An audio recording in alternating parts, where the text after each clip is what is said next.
dengan komentar dari netizen di akun Instagram @cnbcindonesia.com ya.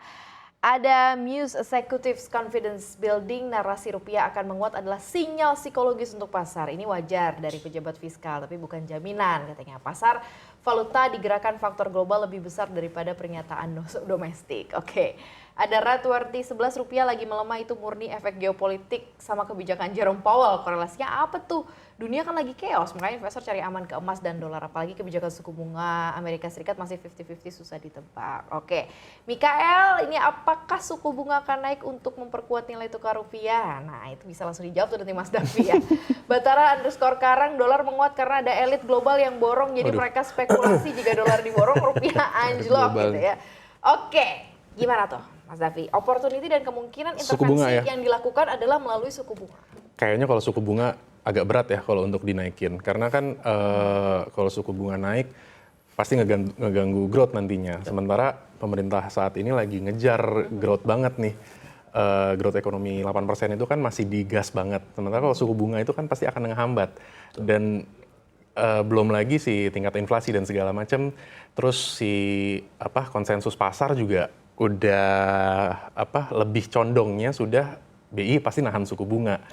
Cuma memang untuk mangkas bisa jadi akan lebih berat untuk kedepannya. Tapi kalau untuk naik rasa-rasanya sih lebih nggak mungkin ya daripada.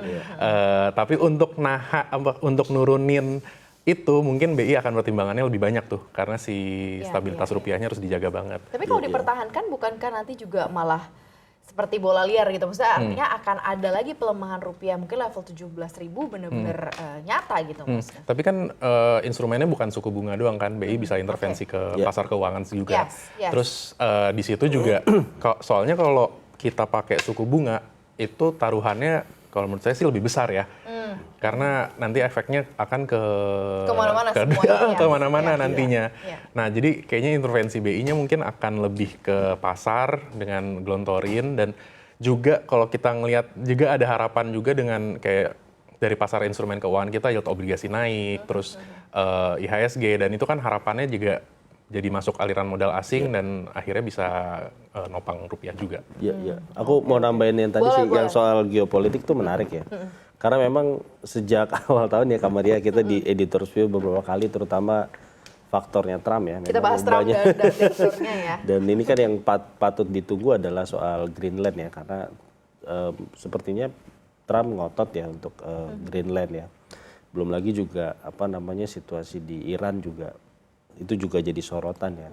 Jadi memang menurut saya tadi sepakat ya dengan netizen tadi bahwa faktor geopolitiknya juga lumayan kenceng ya. Bahkan kalau kita baca analisis Pak SBY kemarin kita juga sempat publish ya di CNBC Indonesia, ada potensi sampai ke Perang Dunia III. Ini kan sesuatu yang kalau saya pikir analisis Pak SBY yang sangat mengikuti geopolitik, saya rasa itu patut dicermati ya soal peluang itu sih. Kalau dilihat dari optimismenya Pak Purbaya yang bilang katanya kan IHSG berapa tadi ya, dia kan cek langsung. Iya kan, langsung kayak gitu. Dan terus dia mention bahwa nanti juga pasti ketika ada dolar yang masuk dan juga menopang ini juga bisa akan jadi satu penguatan rupiah. Artinya ya sebenarnya dari sudut pandang Pak Purbaya, walaupun ini bukan urusan moneter, bukan bagiannya Kementerian Keuangan, tapi at least dia melihat ini gak tinggal bentar lagi kalau tuh dia PD IHSG naik kan makanya naik beneran sampai sekarang gitu kan.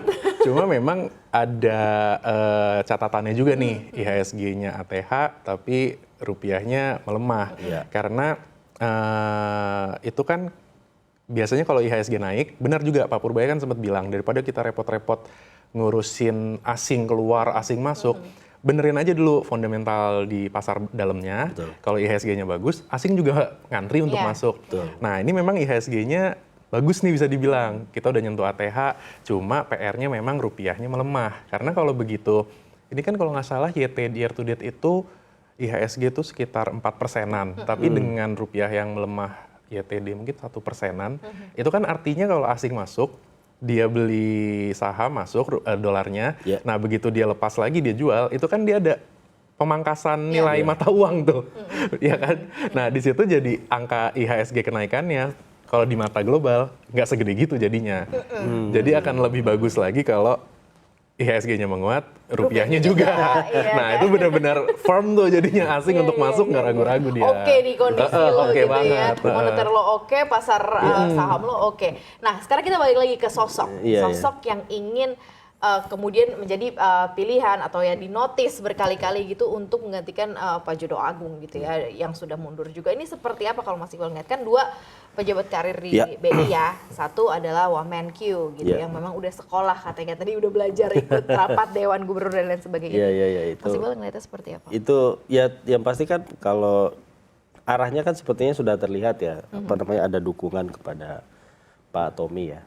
Walaupun memang nanti kita juga harus menantikan fit and proper, tapi kita juga harus ingat bahwa bapaknya beliau juga dulu Gubernur Bank Indonesia gitu, Pak Sudrajat Djiwandono, dan sampai sekarang Pak Sudrajat itu masih aktif ya untuk menuangkan pikiran-pikirannya terkait ekonomi Indonesia di beberapa media gitu ya kalau kita ikuti. Jadi sebenarnya dari faktor itu ya apa namanya beliau memang yang di garis terdepan. Nah kalau Pak Diki kan sebenarnya waktu kalau nggak salah fit and proper sebelumnya juga sudah pernah ikut ya. Dan kalau Pak Solokin setahu saya pertama kali. Memang idealnya kan memang apa namanya BI itu memang dari karir ya mungkin ya. Tapi kan dengan situasi sekarang saya rasa apapun bisa terjadi kan. Dan kalau faktornya Mas Tommy dan Pak Juda juga sebagai orang yang sangat paham makro, jadi ya sebenarnya ini pertukaran ya, kalau di beberapa media tuh dibicarakannya tukar guling lah bahasa. Saya udah lama nggak dengar kata-kata itu ya, kata-kata tukar guling ya. Kata-katanya agak tua banget ya karena posisinya Pak Yuda dulu. Rislah ya. Iya ya, Pak Yuda dulu yang apa namanya resign, baru ada proses di DPR gitu ya. Tapi kalau dari sisi kapasitas ya, cuman memang pasti publik akan meributkan itu ya karena faktor keponakan presiden dan juga partai, walaupun di beberapa media saya lihat masih ada kekeliruan ya, dibilang beliau bendahara umum, padahal sebenarnya bendahara umum Gerindra itu sudah diganti udah ya. ganti ya, Sejak tahun ini, tahun lalu itu namanya Mas Satrio, dulu wakil bendahara umumnya apa namanya Mas Tommy gitu. Tapi kan orang nggak peduli, itu kan label itu. Jadi momentumnya ketika nanti katakanlah dia terpilih ya buktikanlah ketika bekerja gitu. Dan seingat saya mungkin Davi bisa nambahin ya, debut itu kan juga ada scoop kebijakan yang dia pegang ya. Masing-masing kan juga berbeda. Saya kurang tahu ya kalau Pak Yuda itu berarti moneter juga ya. Makro ya. Jadi memang sama aja sih Mas Tommy di Wamenkyu juga setahu saya juga handle bond, soal surat utang dan kebijakan gitu-gitu sih. Ada yang mau ditambahin Mas? Artinya adalah apakah nanti akan bisa memberikan influence terhadap tugas berat BI? Karena BI kayaknya tugasnya akan lumayan berat nih di 2026 dan next ke depannya gitu ya. Apalagi dengan berbagai macam asumsi kondisi global dan lain sebagainya, kayaknya akan cukup berat nih tugas-tugas yang diemban. Saya juga ngelihat memang wajar kalau memang ada kekhawatiran pasar soal si independensi ini. Mengingat tadi backgroundnya seperti apa. Dan ya kalau dari tapi kan memang ada mekanisme fit and proper juga nantinya, dan belum tentu menang juga memang karena ada mekanisme fit and proper. Dan kalaupun menang, memang yang kita bisa lihat nanti apakah memang benar tuduhan-tuduhan, dugaan-dugaan soal independensi ini akan tercipta. Nah itu yang perlu mungkin dikawal bareng-bareng ya, karena kalau sudah ada pilihan terus terpilih, ya tugas selanjutnya kita mengawal orang yang sudah terpilih itu. Betul. Oke, tinggal di support aja begitu ya, didukung aja ya. Nah ini kalau dilihat lagi dengan nilai tukar rupiah sekarang yang udah di 17.000 nih Mas Davi, apa yang 16.9 ya tipis banget. Intraday-nya juga sempat nyolek-nyolek ke 17.000 secara intraday perdagangan. Ini apa yang harus kita mulai perhatikan? Atau mungkin level-level apa lagi sih ke depan yang dibantu? Apakah level pelemahan masih terbuka lagi gitu ya secara technical chart? Apakah memang ya akan arahnya adalah ke nilai tukar yang nilai tukar yang tinggi gitu terhadap rupiah? Ya, pelemahan sih memang masih terbuka ya, mengingat kondisinya walaupun memang kalau kita ngelihat posisi indeks dolar AS-nya tuh melemah, cuma yang perlu jadi catatan juga, ini melemahnya bukan karena fundamentalnya, tapi kan karena memang di AS sendiri Juga menguat. juga enggak lagi posisinya lagi goyang juga kan. Oke. The Fed di sana, the Fed di sana juga Oke. lagi dipertanyakan tuh independensinya karena masalah Trump segala macam. Iya. Nah itu jadinya jadi secara itu memang karena sentimen aja sih dolarnya lagi menguat. Nah jadinya pelemahan rupiahnya itu masih terbuka memang, cuma yang perlu diketahui bersama ini pelemahannya kan tidak tiba-tiba anjlok curam, jadi seharusnya pasar juga lebih siap untuk melihat itu, dan pun retail itu harusnya juga importir juga punya sistem hedging biasanya kan, jadi dia sudah mengunci harga terlebih dahulu sebelum rupiahnya rupiahnya melemah. Nah, kalau ini jangka panjang, baru itu akan jadi persoalan baru nantinya. Tapi selama ini sifatnya pendek, itu rasanya sih pasar nggak akan terlalu panik ya untuk sekarang ini. Untuk sekarang ya, berarti kita lihat lagi nanti seperti apa ya, itu untuk nilai tukar rupiah. Nah sekarang harapan terhadap proses yang sedang berjalan gitu ya, pemilihan deputi Dewan Gubernur Bank Indonesia ini gitu ya, seperti apa harapan kita mewakili mungkin masyarakat kali ya secara lebih luas ya terhadap nanti pengaturan moneter ke depannya, tugas-tugas moneter yang mungkin akan jauh lebih berat ke depannya. Betul. Kalau memang terpilih Mas Tommy katakan kita sebagai deputi, tentunya dia kan juga akan berkoordinasi dengan Dewan Deputi Gubernur yang lain ya. Kalau tidak salah besok itu konferensi pers ya, Davi ya, untuk RDG bulan Januari, dan itu pasti akan jadi pertanyaan itu ketika terutama kepada Gubernur BI ya Pak Peri Warjio.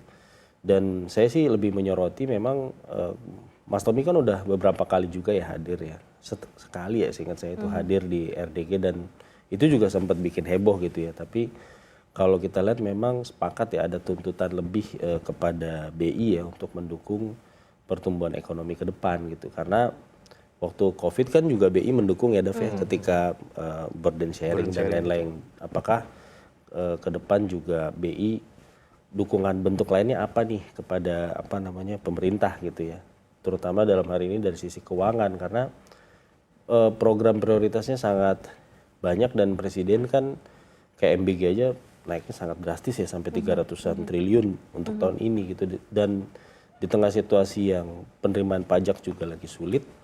Saya rasa pasti presiden perlu orang yang dia tanda kutip bisa dia yakini lah, bisa dia pegang gitu ya di situ, dan Mas Tommy ya masuk kualifikasi itu ya karena rekam jejaknya dan juga hubungan saudaranya juga gitu. Tapi semua pada akhirnya diukur dari kebijakan yang dihasilkan. Kalau memang kebijakan moneternya mampu mendukung kebijakan fiskal, kebijakan pemerintah, saya rasa yang mengkritik juga pasti akan mungkin berpikir lagi kan, oh ternyata dia tetap profesional misalkan. Tapi kalau misalkan kebijakannya tidak tepat ya itu pasti ya itu kritik akan muncul lagi gitu sih. Kita tunggu bersama ya sebagai masyarakat Indonesia, berarti kita akan lihat dan kita kawal juga prosesnya seperti apa dan pasti yang terbaik gitu ya hasilnya nanti. Thank you banget